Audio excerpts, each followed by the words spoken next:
with that, I believe it's 12 o'clock noon. We're missing one of our candidates, Mr. Mayor. He's getting his lunch. He's moving forward. And just so you know, this is being taped by Comcast, so it will be aired on demand, I believe. Correct, Tom? So we'll let you know when it will be available. All right. I guess we're a little settled as we're going to be. So I'm going to turn it over to Steve Shellman from Schenck, who is from our legislative committee, and he is going to facilitate the forum. So thank you for coming. Thank you, Karen, and welcome everybody. Today's agenda will comprise of position statements from the candidates for the Manitowoc County Circuit Court Judge position. This will be followed by a series of questions posed to our Manitowoc City Council candidates.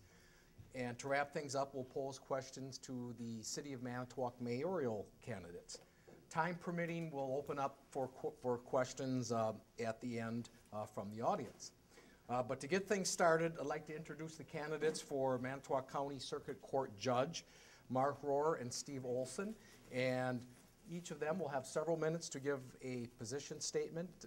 There will be no questions posed to them. So with that, Mark, you're alphabetical. No, O comes before R, excuse me.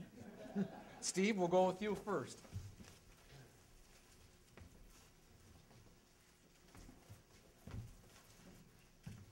Thank you, Steve. Thank you for your time. I'm Steve Olson. I'm one of the candidates for Circuit Court. I'm currently Manitowoc's municipal judge. As in that capacity, I'm the only candidate that has judicial experience. I've also been a private practice attorney the last 19 years. I come before you in a different way than most candidates do wherever in the state as a judicial candidate. I grew up in Manitowoc in a blue-collar family. My dad was a laborer, my mother was a secretary. I followed my father's footsteps after I graduated from Lutheran High in 1977. I initially worked as a welder for 3 years. During that time, my wife and I were first starting our family. When we had our first child, I was laid off. That was the recession of the late 70s, early 80s, and I was briefly on public benefits. We qualified for the WIC program. I always wanted to do something more than where I was at that time. I wanted to get in public service, and at that time my girth was a little more proportional to my height. I wanted to be a police officer. Ultimately that happened in 1980. I worked for several different departments and ended up as a cop for a little less than 14 years. The last 11 of that I was a third shift patrol officer for the Manitowoc PD. All my education was earned while I worked full-time.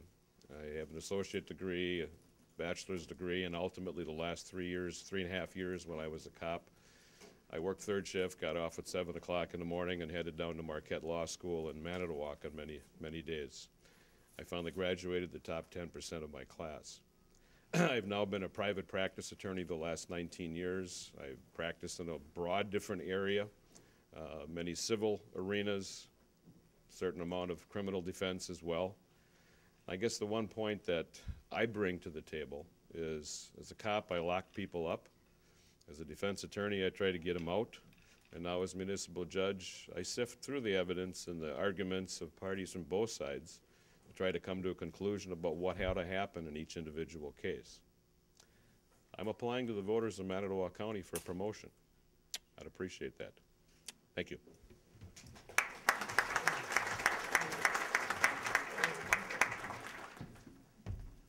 Thank you, Steve. Mark? And I should mention that each of the candidates has 3 minutes, and we'll explain the ground rules later for the other candidates. Thank you.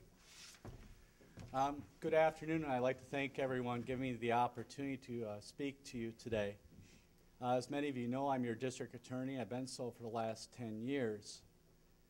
I am the only candidate that has 4 active circuit judges and 5 active district attorneys supporting me for this position.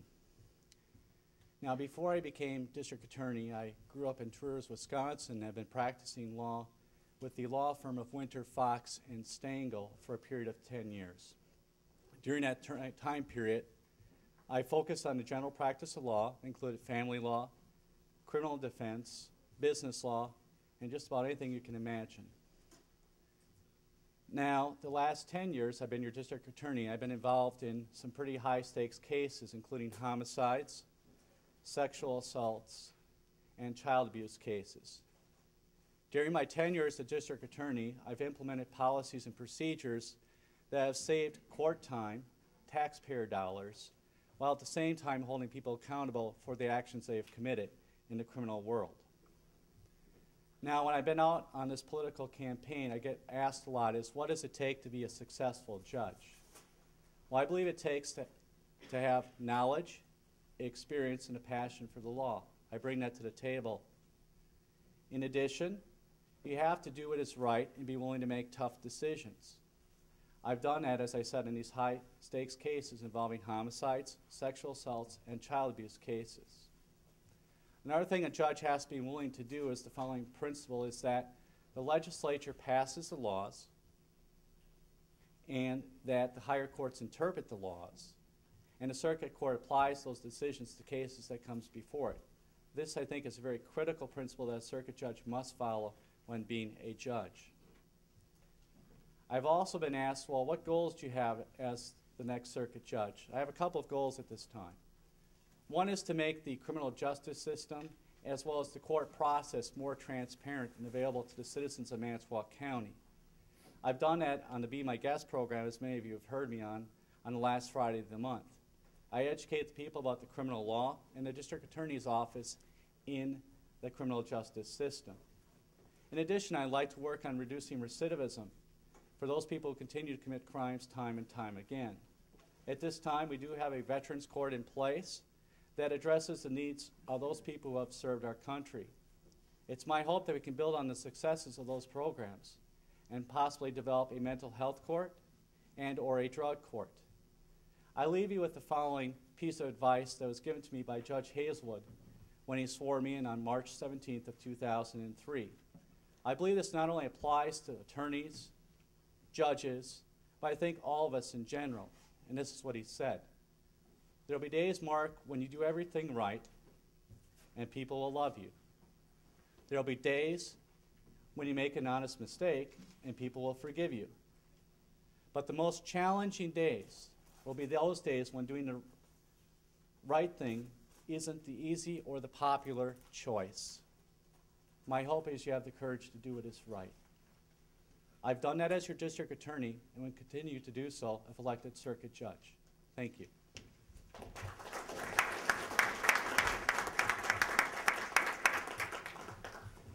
Thank you, Mark, and thank you, Steve. Before we introduce the candidates for Manitowoc City Council, I'm just going to go over the ground rules very quickly so everyone is aware of those. Each candidate will be given 2 minutes for a general overview of their position and 2 minutes to answer the planned questions. There are a series of 4 questions that have been posed to the candidates prior to today. Abby in the front here has a stopwatch and will hold up a yellow sheet of paper when you are at 1 minute and 30 seconds and a red piece of paper when your 2 minutes are up. And it says here, I will step in if you exceed your 2 minutes. So we will open the forum up to audience questions after we hear the mayoral candidates as well, so then we'll have an open mic, if you will, at that point. And we'd ask that there be no applauding or no cheering for any of the candidates during the forum. So first, at this point, I'd like to introduce the Manitowoc City Council candidates. District 1, Mike Howe. His opponent is Nick Lewandowski, who is unable to attend, so I will read his position paper. For District 3, we have Chris Abel, who is also unable to attend, and I will read his position paper, and Tony Foden. So with that, we will turn it over to Mike for your 2 minutes of position. Good afternoon, everyone. Getting a little cold here, so bear with me. I'm Mike Howe, Builders in Manitowoc. I also own East Point Rentals and Extreme Limousine. I would like to thank the Chamber for hosting the event and thank the other candidates for coming here to share their views with us. I'm running for alderman in District 1 that Colin Burnell currently has. I had spoken with Colin early on, and he had talked about not running again, so I thought it'd be a great time for me to get involved a little bit more and run for this position. And I'm running because I believe in Manitowoc, and I believe it's a great place to live and raise a family. And I have a lot to offer to the council with my background in business, along with being a hands-on guy my entire life. I would like to see the council continue to work with all public and private people to maintain a healthy working relationship and provide quality services to the area. The council has worked hard over the last couple of years to gain control of the budget, and I would like to help to maintain that along with proper planning for our future projects. I believe we need to maintain a long-term plan of good vision of where we want the city to be and what we want the city to be. So I'd like your support for District 1. A little bit more about me. I am currently the president of the Home Builders Association. I serve on their Governmental Affairs Committee, and I'm also on the Chamber's Legislative Committee. I am been a Boy Scout leader for many years, and I've coached Chiefs football. I'm very active in the community, and I feel I can be a good role model to other people as well. So again, I'd like your support for District 1. Thank you.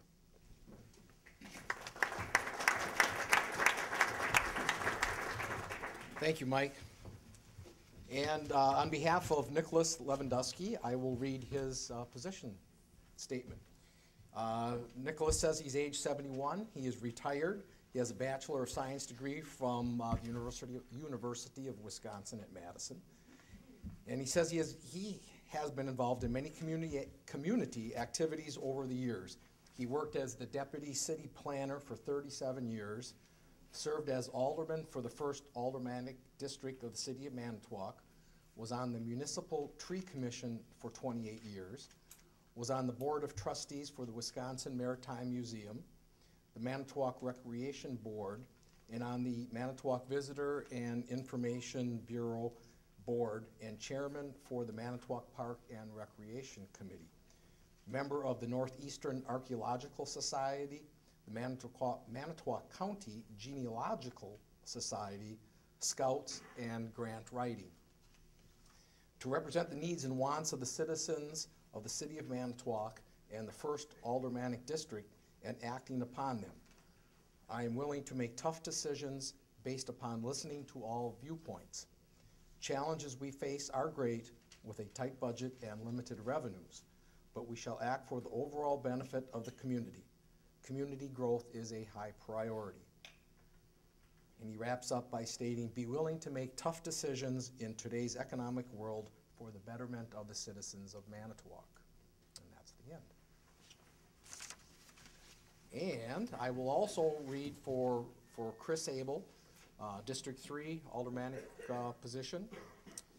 He says that I am sorry that my work schedule prevents me from being here today to speak with you, but I thank the chamber for both inviting me and allowing someone to read my remarks. I've been the alderman for District 3 for the past 6 years and have served on many of the city's standing and subordinate committees. My most prominent current positions are as chair of the Personnel Committee and vice chair of Finance. I am grateful for the opportunities I have had to contribute to the welfare of Manitowoc and proud of much that we have accomplished. When I first ran 6 years ago, I cited 4 things I would focus on as an alderman. 1, spending responsibly. 2, helping citizens solve problems. 3, inviting public input. And 4, clear explanations of what your city is doing and why. As Vice Chair of Finance, I have worked to ensure that the city invests, borrows, and spends wisely. Last year, I was able to vote for a city budget for the very first time. All budgets prior to this either had gimmicks or priorities that I did not believe were in the best interests of the people of Manitowoc. The city still faces some daunting challenges, and I will continue to work for budgets where we meet our obligations, maintain acceptable levels of city services, and invest in and plan for the future. Budgets cannot be, quote, right now, end quote, documents. they must reflect where we are headed. Whether it has been zoning, parking, signs, plowing, murals, garbage, criminal activity, noise, or any other issues, I have tried to help citizens work within the processes of the city to get their concerns addressed. There are a lot of rules to running a city, and often I learn just as much as my constituents along the way. Most of those rules serve as a purpose, and where they seem an obstruction, I've worked to get them changed. When I was made chair of the Personnel Committee, I put public input as recurring agenda item for every meeting. I'm happy to say that the template for our agendas was adopted by all the standing committees of the city. There is now public input, not just at council meetings, but also at the committee meetings where so much of the grunt work gets done. Within this last year, we began recording all personnel meeting and posting them on the web, usually within a day. I sincerely hope the other committees follow our lead on this as well. I will always work for as much openness and access as possible. I have never voted in opposition to the main body of the council or on any controversial matter without providing a coherent rationale for my vote. I have worked to present employee contracts or work policies clearly and comprehensively. I've held informational meetings and listening sessions at the library or City Hall. Finally, I have been happy to do a number of guest commentaries in the HTR over the past several years to keep people informed about what we are, in quotes, or sometimes aren't, in quotes, doing and why. Thank you all for coming today and being public participants in our local government. If you have questions or if you have any questions for me, please email me or call me at 652-0036. I hope you will support the work I've done at the city, and I ask everyone to get out and vote on April 2nd. Thank you, Christopher Abel. And with that, Tony, it's your turn.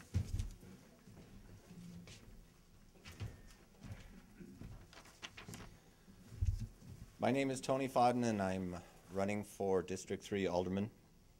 I'd like to thank the Chamber for putting on the event. I'd like to thank Mike for taking the time out to come here today. But most of all, I'd like to thank the audience for showing your interest in the community by being here today. My goal in moving back to Manitowoc was always to contribute to the well-being of the city, both in a financial sense and a spiritual sense. I wish I could say I brought back a ton of money with me from the West Coast, but I did bring back a client list that includes folks like Amazon and Microsoft, so I guess, in a sense, I may be bringing back a little bit of West Coast money a dribble at a time. Most importantly, though, I hope I bring some new ideas and a healthy perspective. I believe this is both the right time in my life and the right time for this community for me to be involved as possible. My position is that there are ways that the city can invest in the community, ways that do not entail blank checks, raising taxes, or borrowing money. They may seem like small things, but they do have a very positive effect, and this effect does multiply. There are ways that encourage people to stay here, to invest, to do business here, and to hopefully move here. This sort of investment I'm talking about is always smart and typically very easy. It includes a lot of things, such as the way we treat our citizens, the way we welcome our visitors, the way we assist our huge volunteer forces and our civic organizations.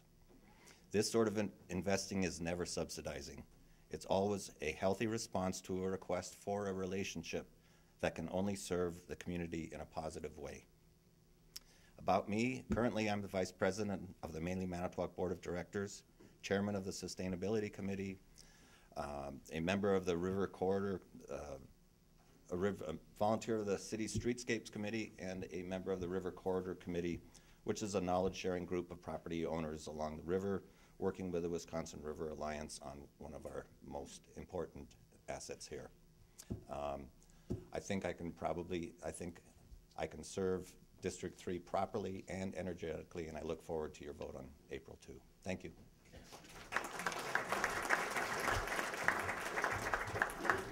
Thank you, Tony. At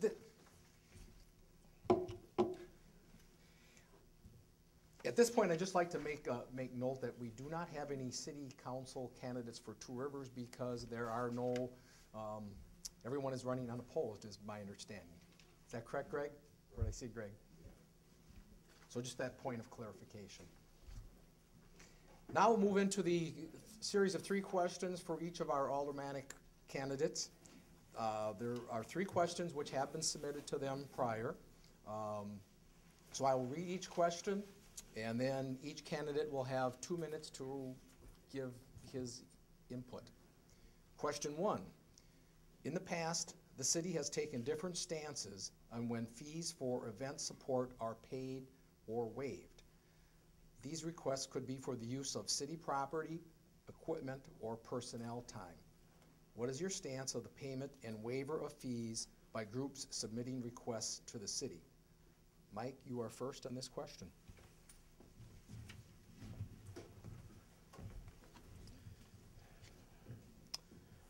I would like to start by saying thank you to all the people and organizations that provide good events to the area, because it is a great thing that they do for our community. I've had discussion with some of our local organizations, and it appears there's a difference in opinion on the processes to hold these events. What I would like to see is a process that is uniform for all events, and maybe there already is, but we need to look at getting it so it's in line and favorable to everybody and uniform for all the events, and maybe they're, my fault completely on that one.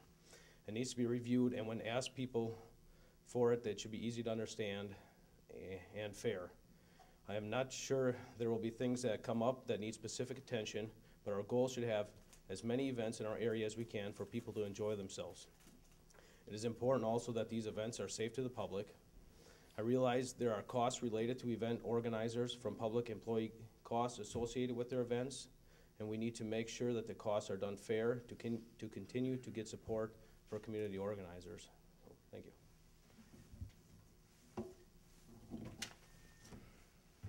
Thank you, Mike. Tony?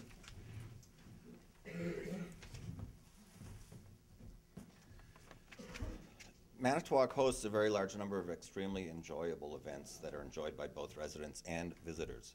These range in size from Thunder on the Lakeshore, which attracts huge number of visitors every year, to our own farmers market, which, while frequented typically by local residents, is also the first place I would take friends visiting me on any Saturday or Tuesday. The quality of life here is about allowing and encouraging the success of such events. The city needs to think very carefully about how it can make investments towards these events. Are fees necessary? I'm sure that in many cases they are. But the city's investment opportunity here is to be fair, equitable, and efficient in assessing these fees. The last thing we want is misunderstandings, disappointments, and 11th hour negotiations. Whatever it is we decide must be decided as a procedure before the fact. It needs to be thoroughly worked out, written down, published, and then followed through with. As for the fees themselves, it is my opinion that the city can find ways to offset usually small costs for renting equipment, for using public property, and even supplying manpower when needed. Where these costs are not small, then we need to be a little more imaginative, perhaps by providing city personnel during their regular staff hours, call it sharing if you like, or by allowing a greater access to these positions by volunteers. It is also my opinion that there should be a distinction between events that are for-profit and those that are not for-profit. I believe that nonprofit organizations, which typically operate on very tight budgets and are typically staffed by volunteers, should be given some sort of assistance. But again, whatever it is that we work out, it needs to be carefully thought, posted, and followed. Thank you. Thank you, Tony. And everyone was within the 2 minutes. Didn't have to use the hook. Thank you, Abby. Question 2 for our city council candidates. Downtowns are typically an integral part of city's comprehensive plan, and the city of Manitowoc is no exception. What do you believe are the key drivers to Manitowoc downtown revitalization, and what should be the first priority?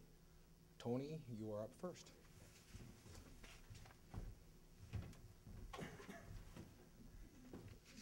This is an important subject for me, and unfortunately I could probably talk all afternoon on it. If I win this election, I'll be representing the greater portion of our downtown. There are approximately 240 businesses downtown with approximately 1,000 employees. Add to this the number of shoppers, theater, restaurant goers, those that attend the numerous festivals centered downtown, visitors, tourists, SS Badger passengers, municipal and county workers, and you begin to see why downtown shows up with such a high priority on the comprehensive plan. Downtown is already and always has been the center of this community. In my opinion, the first priority downtown is to attract new businesses and residents. The comprehensive plan supports exactly this. To do this, we need to make downtown a pleasurable place to be, not just to shop or see a concert, but to walk through on a pleasant day, to sit for a bit, to take in an art gallery, to explore, and maybe even stay an extra day. We have an extraordinary opportunity in the fact that we have a magnificent river flowing through the middle of town with its opening into the lake within easy view and walking distance. We also have on our hands a reminder of times past, the exuberance of the architecture, the faith, and vision that all that represents. The top priority of the city in the support of downtown, and thereby the community as a whole, is once again one of minimal financial impact. The city needs to view itself as a partner in downtown development, as an enabler, not as an impediment. It needs to allow organizations whose expertise is downtown preservation and development to work with the city and to educate them in a strong partnership of shared values. The city needs to continue to share its own expertise in areas of engineering, public safety, and planning. This will require each partner to learn how the other operates and to gain trust in each other's commitment to this shared vision. Thank you. Thank you, Tony. Mike?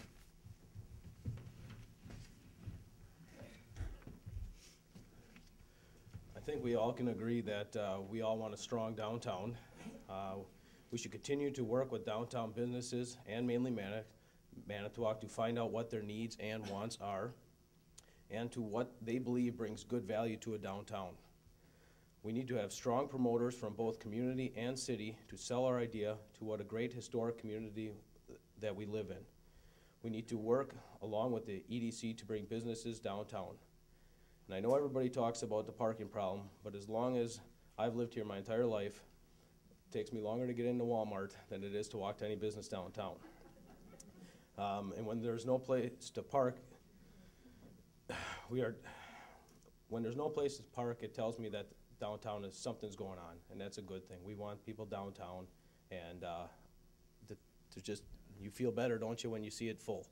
So we should continue to help support businesses any way we can to get them down there, and that's not by stealing one from Harbor Town, but bringing in new businesses.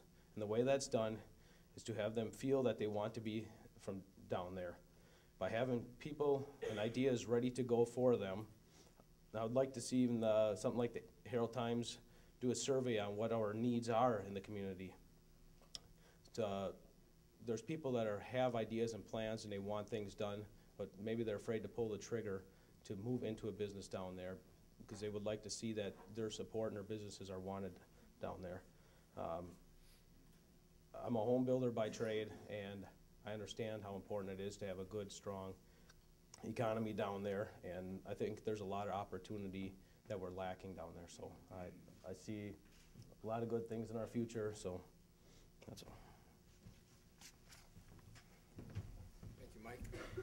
Our final question for the city council candidates is, over the last few years, the city of Manitowoc and the city of Two Rivers have mentioned consolidation of services as a potential opportunity to develop operational efficiencies and collaboration. What is your opinion and position on police and fire consolidation, the likelihood of this happening, and the issues, if any, with consolidation? Mike, you go first.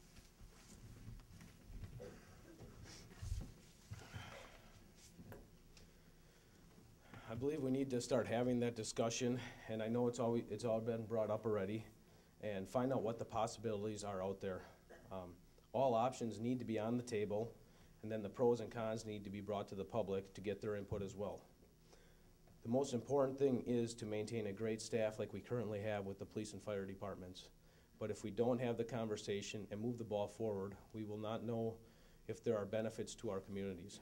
We need to work as close as we can with Two Rivers and our surrounding communities to continue to make this be voted one of the best places to live. Again, all options on the table for any possible ways to make our city continue to run efficient. And I'm sure that employees would have great input and ideas that would benefit all of us.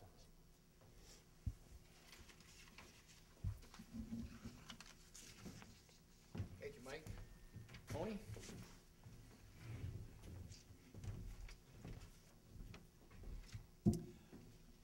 I'm a little uncomfortable with the word consolidation. It conjures up images of, you know, those two cities somewhere else that united to form a new city with a new name. Maybe you know something like that.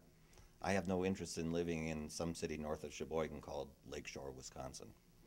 What we should be talking about is shared services or shared resources. Both Manitowoc and Two Rivers have very strong individual identities. They also each have very highly professional personnel on each of their staffs. It would be advantageous to both communities if this very valuable resource could be shared. The cost savings would most likely be in the area of administration, not ground services.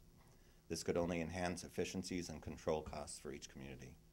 There are many opportunities where we simply don't need to duplicate these services. Sharing the services of the police and fire departments makes a lot of sense for our two communities. This could be handled in a very equitable manner by first establishing a joint police and fire commission populated with due recognition of each community's identity. This commission would then recommend appointment of a single chief for each force, with their next in commands being responsible for each particular city.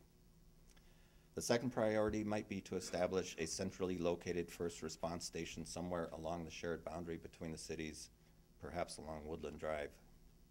This can be accomplished in such a way that enhances life and safety in both communities without threatening either community's identity. Whether this is likely, I certainly don't see why not, and it should be addressed. Thank you very much. Thank you. We'd like to give each of you an opportunity, if you see any other potential for consolidation of services. Would either one of you like to comment? Consolidation or whatever you would, sharing? I'll give it a shot. Okay. I think there's always possibilities like this. I mean, it's already being done and has been done for a long time. I mean, we share library services with Calumet County. We share utility services with Kiel and other cities. We share our water facilities with cities in and around Green Bay. It's nothing new. There certainly are cities and smaller towns close enough to us that I think we should probably look at a broad exploration into sharing resources with them too. Thanks. Mike, you want to? I guess I can add a... You banked some of your time. So Right, yeah. We have lots of time. No, I mean, you know, he's right as far as that goes. We do need to just continue to work for it. I know they currently do a lot of that things right now, and there's no reason that we cannot continue to do more. Do I have anything directly? I would say no, but there's things to be looked at. What is cost effective? What is beneficial? And what's going to work well for our community? I mean, I think we've had talks before that just borrowing equipment back and forth or different things like that is all things that are going to happen, going to continue to happen, and it's beneficial to both cities or communities. So that's all.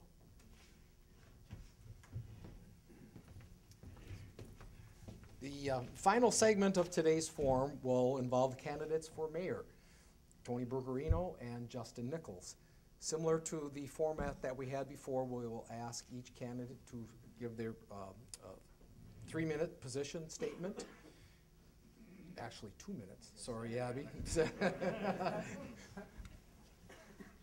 And then we will follow up with several questions as we did with the aldermanic candidates. And then again, it appears that we're going to have time at the end for questions from the audience. So, Mayor Nichols, you are first.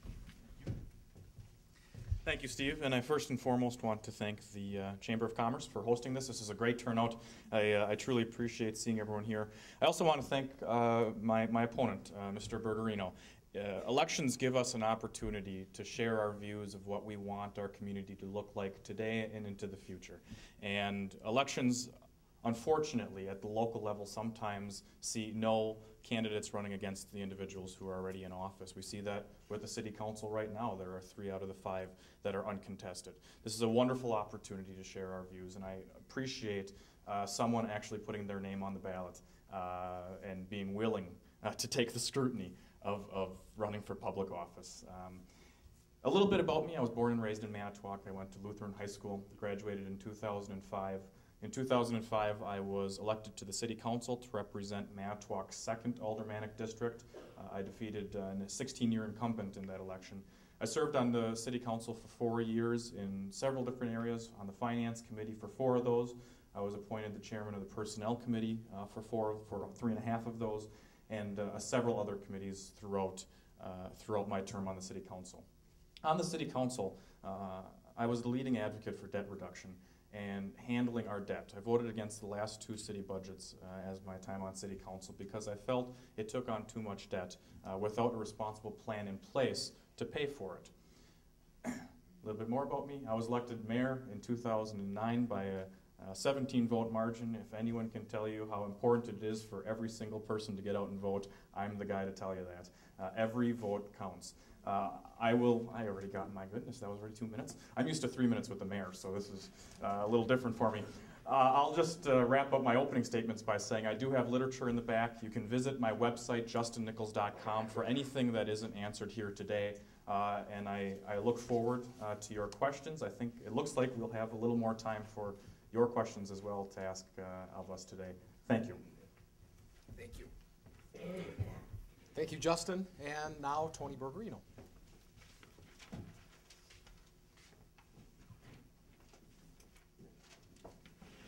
Thank you, Steve. Good afternoon. Thank you, Karen, for hosting this. Abby, a lot of emails. Thank you.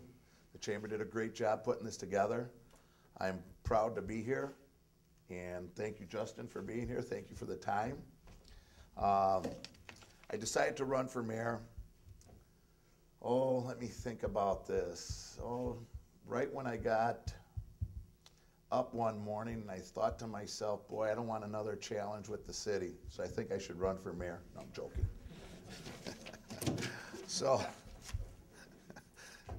I'm Tony Bergerino. I was born and raised in Milwaukee, Wisconsin. I graduated Pius High School in 1978. I worked for a little pizza place in Milwaukee for 4 years, went into management. After that, I went to work for a company called Showbiz Chuck E. Cheese. I trained in Green Bay. I was with them for about 5 years. I lived in cities like Kansas City, Dallas, LA, trying to think what other one, Chicago. And then after that, I was recruited by Chili's Bar and Grill in the mid-'80s, and I went to work for Chili's for about 5 years. Shortly after that, I decided 11 moves in 8 years was enough, so I decided to move to Manitowoc. How did I pick Manitowoc? My brother Joe graduated from Oshkosh, and he is a county social worker in Sheboygan County for the last 27 years. So he said, hey, Manitowoc's a great place to raise a family. We go up there on the weekends or whatever. It's only 20 miles away. He said that'd be a great place for a pizza place. So I came up here, looked for a property, and I saw opportunity in Manitowoc. I moved here. The factories were booming. Manufacturing was at probably an all-time high. Now we have a lot of service industry jobs. Manufacturing has left. My goal as mayor is to turn that around. I wish for your vote on April 2nd. Thank you.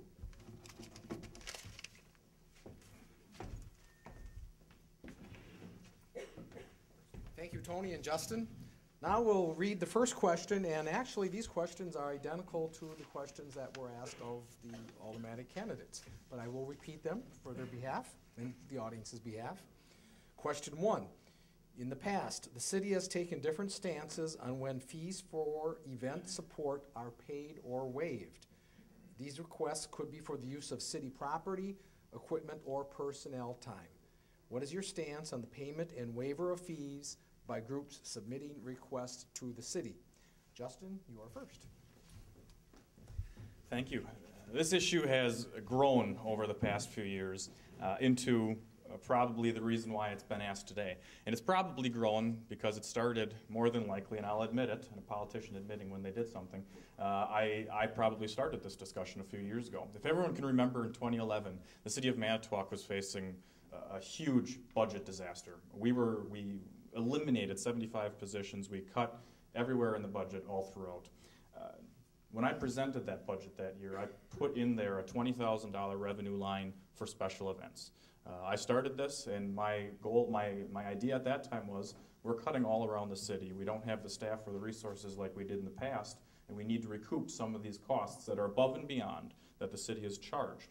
I will tell you that my thoughts have grown since then, and I am becoming more acceptable to the idea that events that are coming to our city, which are bringing multi-millions of dollars worth of economic impact to our communities, what is a couple of $1,000s? The most recent one was the air show came forward a few days ago to the city council requesting a waiver of fees. The air show is the largest event probably in the city of Manitowoc over the summer months, and it accumulates thousands of dollars worth of costs above and beyond what we typically would spend. I've been researching this a little further, and I know our neighbors to the north don't usually charge fees for special events, which of course we don't want to be any worse than them. Eagle River just did a study not too long ago about special events and the impact it has on communities. Part of the reason, and I'll get to the answer, part of the reason for the room tax increase this past year was to funnel some of those dollars towards special events, so the city budget wasn't recouping those costs that the room tax dollars were. Room tax dollars come from people who stay at our hotels, tourists. The air show, for example, 50% of the people who come to the air show are from outside of the area. So I think we need to address this issue once again. I did take it out, that revenue line, out of the 2013 budget, but we continually assess for fees, and I think we can look at it in a different way. Thank you, Justin. Tony.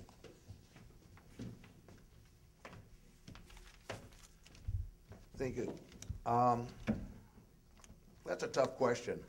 I don't really see there's a real dire need to charge nonprofits and whatnot for special events. Although there are costs involved in doing it, I think the city does a great job of meeting with the special events and discussing it beforehand. I don't see that that's a large problem. I think it should be handled on a case-by-case basis, when it shouldn't just be a blanket ordinance. If somebody who said, hey, we need an ordinance to say we need to charge for these parks, or whatever the case may be, we cannot be saying, you know, this is the cost involved. We have to sit down at a bargaining table at that point in time. But if it's an ongoing thing, year in and year out, things change throughout the years, and costs go up and down throughout the years as a business. You can't just say today we're going to give everything for free, or tomorrow we're going to charge everything. We have to look at it in a realistic approach. Manitowoc's a nice small town. City Hall definitely is accessible, I would hope. You come to a meeting, tell them your position, and we make an amendment, or not an amendment. We make a little change and say we don't charge for it. I was part of the people that brought Hootie and the Blowfish to Manitowoc in 2004. And that was right after 2001, the 9/11, and security was at a height. And we used the chamber to facilitate that concert. Although we needed to bring in barricades and riot patrol and all this other stuff, and there was a lot of cost involved in that. So, you know, everything you do in a city, you have to look at it at a case-by-case basis. You just can't say, we're going to give the air show this, and we're going to give Hootie and the Blowfish that. You have to come up with concrete facts, what stuff costs, and come out with a realistic plan. So I think that's fair to the citizens.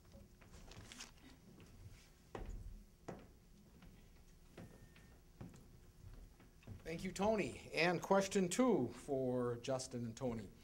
Downtowns are typically an integral part of city's comprehensive plan, and the city of Manitowoc is no exception.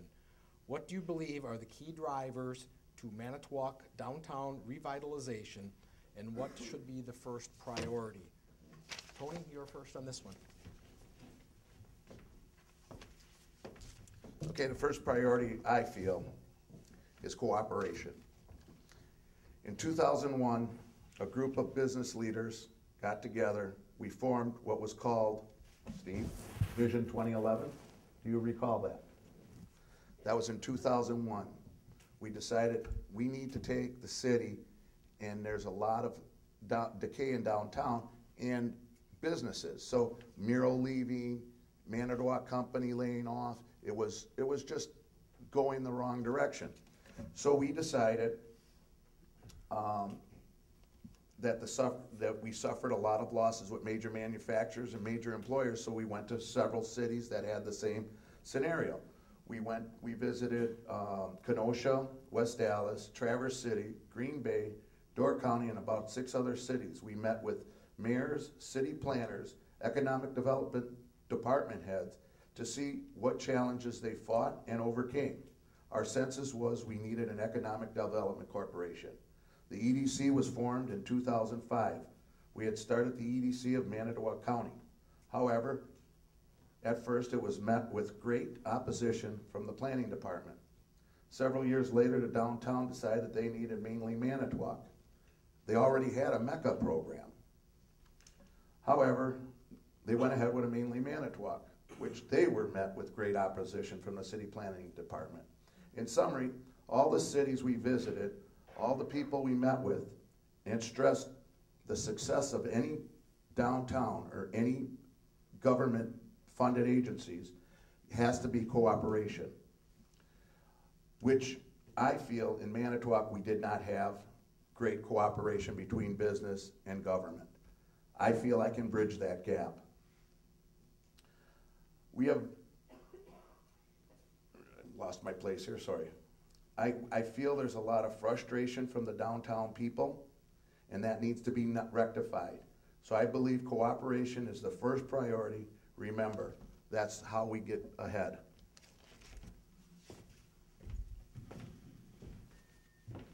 Thank you, Tony. Justin? Thank you. I'll have to agree with my opponent that cooperation is the first and foremost priority. I think cooperation comes in a lot of different areas, and I was happy to sign on when Mainly Manitowoc was formed a few years ago because I don't think that the city government should be running what should be happening in a downtown. I was happy to see a few months ago that the 2 downtown organizations merged into Mainly Manitowoc, so they are now one. That is the cooperation we need between the city and the downtown organization that is running and supposed to be planning for the future of downtown. We also, in our 2009 Comprehensive City Plan, had a specific session on downtown. I would read through it, but it would take me more than 2 minutes. You can find it on the city's website under the planning department's page. A few of the things that I've done over my term and a few of the things I want to do in the next 4 years for downtown are certain things that are unnecessary for downtown business owners to have to deal with. The first thing I took care of when I first got elected was the Christmas light decoration. Downtowners were paying every single year for the Christmas lights to be in downtown. We removed that fee, and I'm glad the city council also voted to remove that. This past year, I recommended in my executive budget to eliminate the snow removal fee.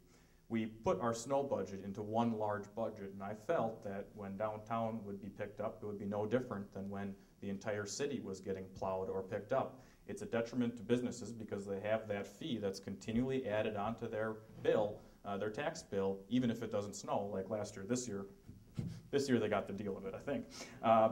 I also recommended a facade grant program, a partnership, a cooperation between the city and downtown businesses and Mainly Manitowoc, and we're going towards that direction with Mainly Manitowoc, to help downtown businesses improve their facade to make downtown look beautiful. That program unfortunately came at the 2011 budget time, so it was kicked out of the budget, but I think there's still room that can happen. Parking restrictions is something we're working on currently, and I do believe that parking restrictions are a detriment to downtown. And we need to deal with them appropriately, especially since we have businesses like Dermatology Associates, which is open from 7 until late at night, and long-term parking, and we have businesses like Burnson's where you just want to go in and get your ice cream and head on home. Thanks. Thank you, Justin. Question number 3. Over the past few years, the City of Manitowoc and the City of Two Rivers have mentioned consolidation of services as a potential opportunity to develop operational efficiencies and collaboration. What is your opinion and position on police and fire consolidation, the likelihood of this happening, and the issues, if any, with consolidation? And we'll give you also the opportunity to mention any other opportunities for consolidation of services. And Justin, you are first. We have 4 minutes total to answer that right away, or do you I want think us we to- have plenty of time. Okay. So, Abby, what do you think? 3-4 minutes To answer both of those to questions answer at once? both questions? Oh, you're so kind. Thank you. The discussion of consolidation of services has been discussed over the past 4 years. I am proud to say that we have a very good working relationship with the City of Two Rivers. I'm very proud of the relationship we've built over the last 4 years, and I see very positive things moving into the future. Communities all around the state of Wisconsin are looking at this because, of course, we're all looking at providing the best level of service we can at the lowest cost. Municipalities like Neenah and Menasha have merged their police departments. Other communities have looked at it, and it just didn't make fiscal sense to do so. We are currently discussing those opportunities with Two Rivers. The one thing I want to say, though, is that it isn't an overnight process. These are two departments that are very large, especially with police and fire, which consume about half of the city's overall budgets. I would venture to say the same for Two Rivers. So it's not an overnight process. There's 2 different unions we have to deal with. There is shared revenue. Shared revenue is based off of basically how much money we have. If we're starting to share services with other communities, we may be negatively impacted because of that. I will say, though, that the state has been doing a very good job in helping communities move towards consolidation. Another area that we've looked at recently was municipal court, a smaller area, but something where we could have joint municipal court between Manitowoc, Two Rivers, Mishicot, Kiel, other areas. We worked with the City of Manitowoc's municipal judge, and he provided a 15-page bio on how this could happen, the cost savings associated with it, and the logistics of it. We worked with Two Rivers on that, and I think we're going to continue working on that in the near future as to how we can work together in these joint ventures. It only makes sense if you have the same service in both communities, and both communities are looking for the better good and the lowest tax rate, it only makes sense to share. I will also mention that we have worked with the county, Manitowoc County. We've been a partnership for many years in joint dispatch. Each community used to have their own dispatch center within their communities. The county took that over a few years ago, and it's saved money over the past few years. Also, cooperation, it doesn't necessarily have to be between governmental entities. It can be private public partnerships, which we have been starting to encourage and see more of. We see a lot of private businesses throughout our area looking at helping out our community. Again, everyone knows that communities are cash-strapped right now, and private businesses are looking at partnering. This could be a huge benefit in downtown, especially with those businesses that I mentioned who may need parking, and the city may not be able to build a parking structure for them immediately due to our budget. Public-private partnerships also are something we need to focus on in the next 4 years. Thank you. Thank you, Justin. Tony?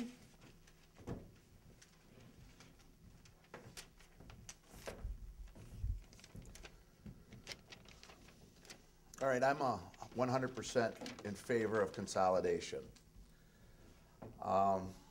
However, you know, between private and government, those are probably some of the best, easiest ones to do because you're not crossing city lines, you're not dealing with geographic obstructions.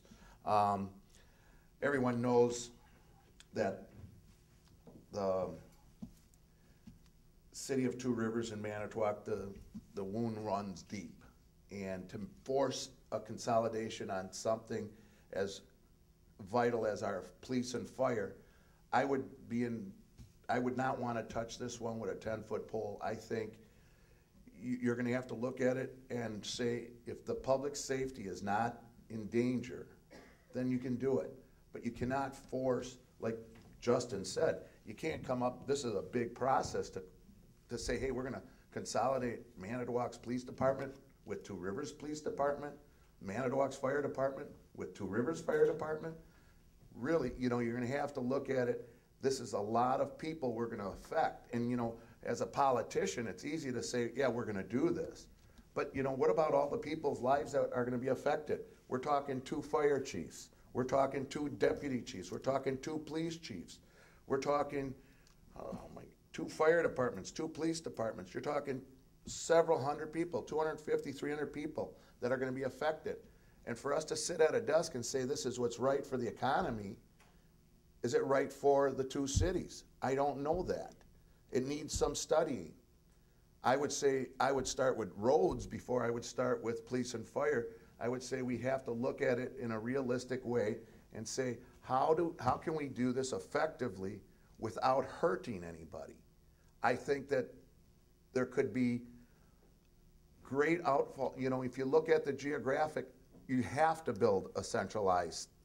So no matter what you do to consolidate services of police and fire at this point in time, you're looking at brick and mortar. You're looking at having to spend money on infrastructure to relocate this, to make this happen. I think that's a very, very expensive way around it. I agree, if there's some partnerships that are already, you know, we already have DPW, but there's also Vinton Construction here in town that could help out with DPW.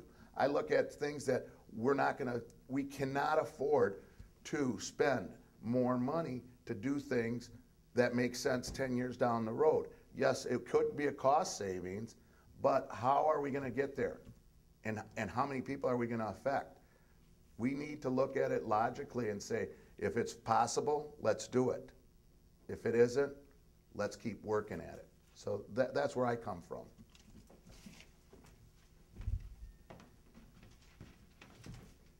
Thank you, Tony. I actually misspoke before. We do have a 4th question for the mayoral candidates, and this has not been sprung on them. They did have this one before. So, question number 4. The mayor is elected to be the leader of the city, both the employees and the residents. Can you outline the key attributes to a good city leader, and what specific attributes are your strength?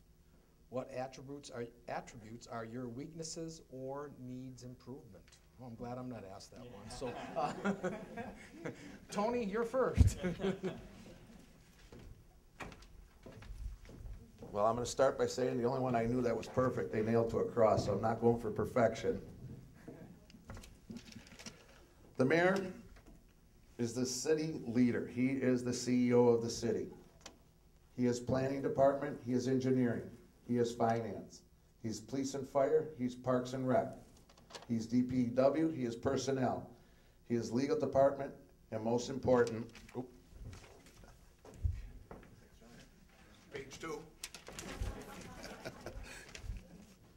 He's customer service. And he has to be motivated, and he has to do this every day, day in and day out. You have to take control of your departments. You have to take responsibility.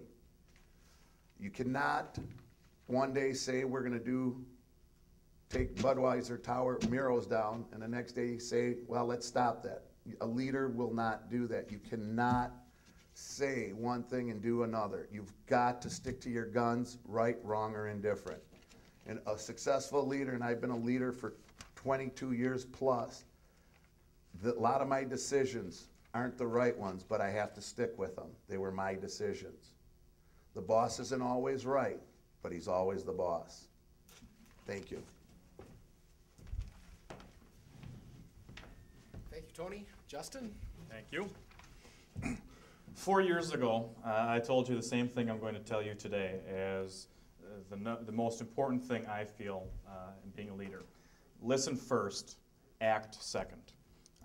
Unfortunately, sometimes we see in Washington and other areas, people just acting out of politics or out of what's popular. You need to listen first to the citizens and to the employees and act second. part of being a good leader, and I've learned this over the past 4 years, is to entrust the people you have working for you. I told my department heads when I walked into office the first day, I'm not here to micromanage your departments. I don't know the first thing about art, so why am I going to tell the RAR West Art Museum what to do? I'll just be honest.